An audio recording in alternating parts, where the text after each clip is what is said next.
Hello viewers! Do you hate getting into a scorching hot car during the summer, or feel that your AC isn't cooling it down as it should, and the temperature inside it always seems to be high? This, without a doubt, will make your trips unpleasant and tiresome. And because that's something nobody wants, in this video we'll see how to keep your car cooled down during the summer. Obviously, the aircon itself is crucial for keeping the car cooled down, so you want it to be in top shape, or otherwise it won't be able to keep up with the extremely high temperatures outside. Here we have several things to check, with refrigerant fluid being at the top of the list. If it's low, the aircon won't be able to cool down the car's interior sufficiently, and you'll only have lukewarm air coming through the vents. This usually happens when there is a small leak somewhere in the AC system, through which the refrigerant slowly escapes. Assuming the leak is not too big, topping off the refrigerant fluid will solve the issue. But I also suggest having the whole AC system checked for leakage and fixing whatever's causing it. The next item on the list is the cabin filter sitting inside the vent ducts, where it removes dust and pollen from the air that circulates inside the car. Like other filters, these get clogged with time, which obstructs the airflow and reduces the aircon's performance. This is why you should replace the cabin air filter once a year, preferably during the spring or just before the summer, when you will need the most out of your aircon. Also, the rest of the aircon components must be in top shape, or otherwise it won't work efficiently. For instance, if the AC condenser, which is mounted behind the front bumper, is dirty, it won't sufficiently cool down the refrigerant fluid. Similarly, if the AC compressor is worn, it won't be able to pressurize the refrigerant to the extent needed for the aircon's proper operation. As a matter of fact, I'd suggest checking separate videos on these topics we have here, where all this is explained in detail. While on the subject of the AC system itself, I must mention the AC lines, which carry the refrigerant between all its components. In most cars, they are insulated to prevent the cooled-down refrigerant from heating up before it reaches the car's interior. But if this foamy material that does the insulation falls apart, the aircon won't work as effectively as it should. In such cases, you should either re-insulate the AC lines, or, if that's not possible, replace them completely. Besides the AC itself, here are some tricks that will help prevent the temperatures inside your car from getting too high while it's parked. One of them is not to leave it sitting in direct sunlight for hours, like so.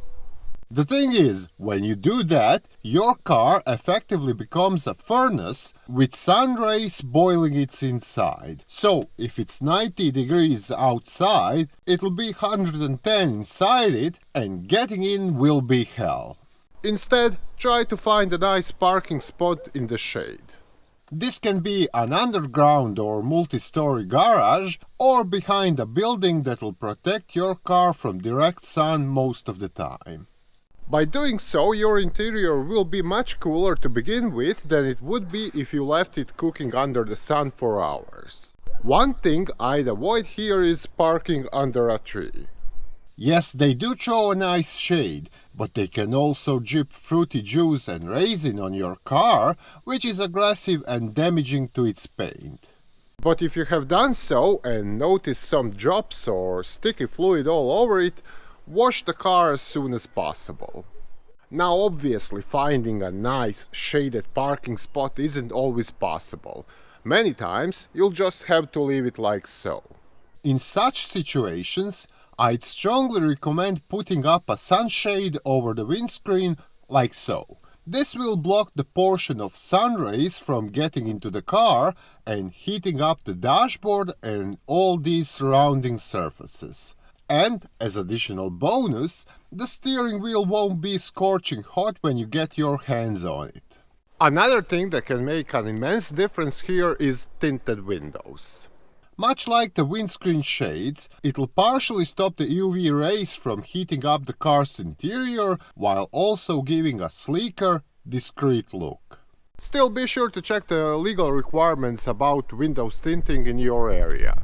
In some places, you can do all of them, while in others, only rear doors and back windows may be tinted. The next trick is super easy but extremely efficient. As soon as you get to your car, roll down the windows. Or even better, if your vehicle has remote control, it might be possible to do this by simply pressing and holding the unlock button on the key fob, so you can do this while walking up to it. By opening the windows, you let the hot air out and create a breeze that will quickly cool down its interior. Also, if you feel it's safe to do so, you can leave the windows cracked open while parked, half an inch or less. This acts as a sort of vent through which the warm air will be constantly getting out. It's much the same with the sunroof if your car has it. By leaving it tilted upwards, the temperature inside the car will be much lower than it would be if it's completely closed while sitting in the sun. Lastly, inside the car, I'd like to show you one trick that's often forgotten. This here button that shows a car with an arrow that goes in a circle inside it. This turns on the so-called air recirculation, where the flap on the aircon's intake closes and only air inside the cabin circulates around. By doing so, you'll help the aircon cool down the car more quickly, as it doesn't have to deal with the hot outside air all the time, and it only works with the air inside the car whose temperature is constantly being lowered. Or to put it simply, the difference here is like when you have the AC inside the house on, with the windows open or shut. Still, I wouldn't suggest having the AC recirculation on all the time, especially on longer trips. This is because the air inside the car will get stuffy and won't have enough oxygen. And that's not good, as it could make you drowsy and sleepy. Instead, turn off the AC recirculation every half an hour or so and let in some fresh air. Having gone through all the tricks on how to most efficiently cool down your car, let me share you a couple of additional tips. One of them is, well, not to go overboard with the temperature. Yes, it's nice to have 70 degrees inside when it's over 100 degrees outside, but eventually you'll have to get out of your car.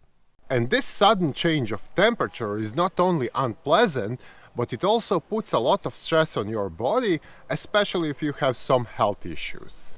Instead, try to keep the difference between outside and inside temperature at 15 to 20 degrees. Also, the aircon should be disinfected once every year or two to kill the germs and other microorganisms that might have evolved inside the ventilation system. You can do this yourself with a spray like this one, or have it done by a professional. So that's how you can improve the aircon's performance and keep your car cooled down as much as possible during hot summer days. I hope this video was helpful, and if so, don't forget to hit that like button and share it with your friends.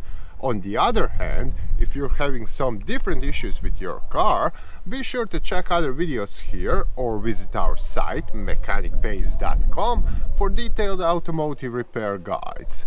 Bye!